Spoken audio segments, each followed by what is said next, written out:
On va réaliser une table d'entrée-sortie dans le logiciel DirectSoft. Donc, l'idée de la table d'entrée-sortie, c'est que le logiciel puisse savoir à quoi on associe ce qui sont les entrées pour l'automate et les sorties. Je vous mets une figure ici, une capture d'écran ou une photo d'un automate qui est installé sur les anciens convoyeurs qu'on avait au cégep. Sur cette photo-là, vous voyez les fils jaunes et certains fils rouges qui viennent se raccorder dans les entrées au niveau de l'automate. Donc, chacun des borniers, c'est la vis pour le bornier pour l'entrée X0, X1, X2, X3 et ainsi de suite. Puis à l'arrière ici, les sorties.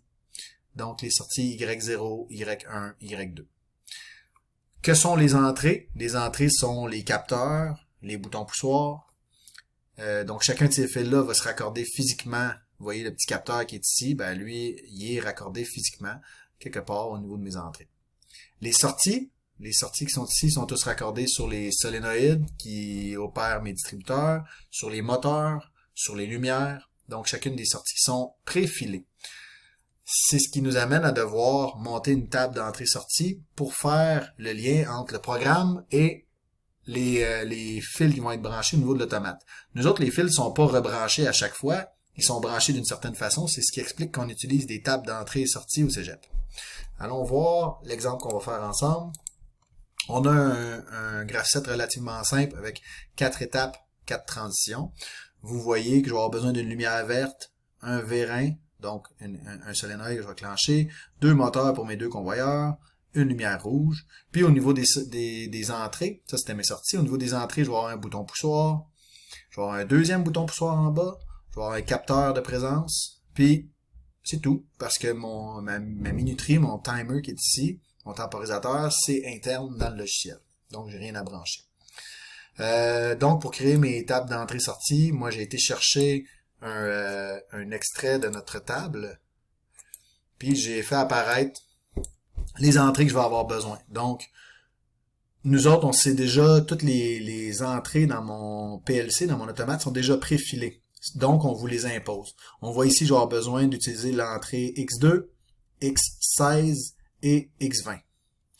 Alors, pour transférer ça dans DirectSoft, je m'en vais dans le menu Tools, je vais aller chercher le Documentation Editor. Ça va m'ouvrir le nouvel onglet avec ma table d'entrée-sortie. À gauche, vous voyez toutes les entrées qui seraient disponibles. Là, j'ai choisi un automate bidon, mais si j'avais pris le bon automate, j'aurais vraiment la quantité d'entrées qui correspond. J'ai mes entrées X. Si je bascule avec la flèche ici avec R, je m'en vais à la prochaine table qui est la table des sorties. Y. Si je tasse une troisième fois, j'ai la table des contacts auxiliaires. Ces contacts-là, on les utilise pour inscrire nos étapes dans ma programmation. Si je continue à avancer, j'ai différentes autres variables qui peuvent être utilisées. La variable S, puis si j'avance ici, tiens, les temporisateurs, je vais me créer des temporisateurs un jour, ils vont apparaître à cet endroit-ci. Et ainsi de suite, il y a plein de contacts qui s'en viennent. On va s'attarder, nous autres, juste au X, Y et C pour notre situation qu'on est en train de faire. Donc, je m'en vais au niveau de nickname. Le nickname suggéré, CB. C'est des appellations qu'on va réutiliser dans le code, puis vous allez voir que sur les convoyeurs, on les a identifiés aussi avec des rubans. Fait qu'on est capable de les repérer de cette façon-là. Donc, j'utilise un capteur CB qui est filé au niveau de X2. Donc, dans nickname, je vais inscrire CB. Puis, si je veux, je peux même me mettre un peu de luxe, puis me rajouter du texte dans la description. Détecteur rondelle.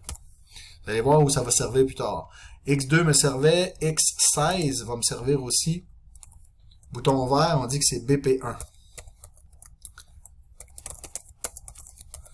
Bouton vert, puis finalement X20.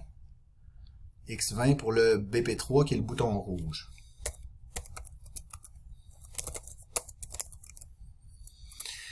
J'ai terminé mes entrées. On va aller voir les sorties. Maintenant, les sorties, c'est un peu plus costaud. J'en ai 1, 2, 3, 4 et 5 sorties à écrire. Les sorties, donc, Y1, c'est LR, lumière rouge. Ensuite de ça, j'ai Y3, la lumière verte.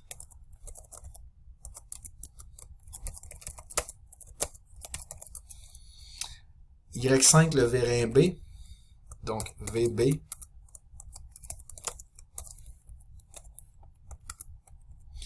Les Les Y10 et Y11 vont être utilisés pour convoyeur. Donc, convoyeur marche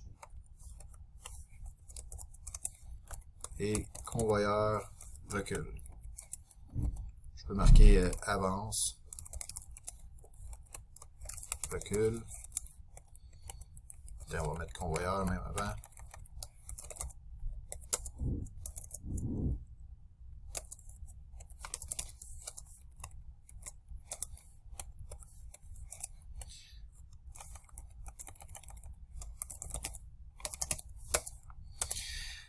Ma table d'entrée et de sortie est faite. Ce qui me reste, c'est les signaux internes. Je les ai pas moi ici, mais ça va me servir dans ma programmation. Tant qu'à faire, on va l'utiliser aussi. Je vais basculer une troisième fois dans mes contacts auxiliaires. Qu'est-ce qu'on a l'habitude de faire quand on programme avec des ladders? On utilise les numéros correspondant au numéro des boîtes. Ça peut être une des approches. Fait que moi, pour C1, ben, c'est mon étape 1 ici, je vais créer. Fait que je l'écris, tiens, en majuscule, étape 1. C2, c'est l'étape 2. Ça, c'est vous autres qui décidez. Il y a pas, vous mettez au contact que vous voulez. C'est plus tard dans la programmation, vous allez les appeler avec soit avec le nickname, soit avec le numéro de l'élément. Étape 3 et finalement étape 4. J'ai terminé l'ensemble de mes tables.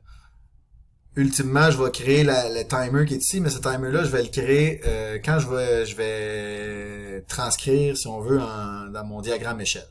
Donc, toutes mes tables sont prêtes. Je suis en mesure d'aller écrire mon diagramme échelle.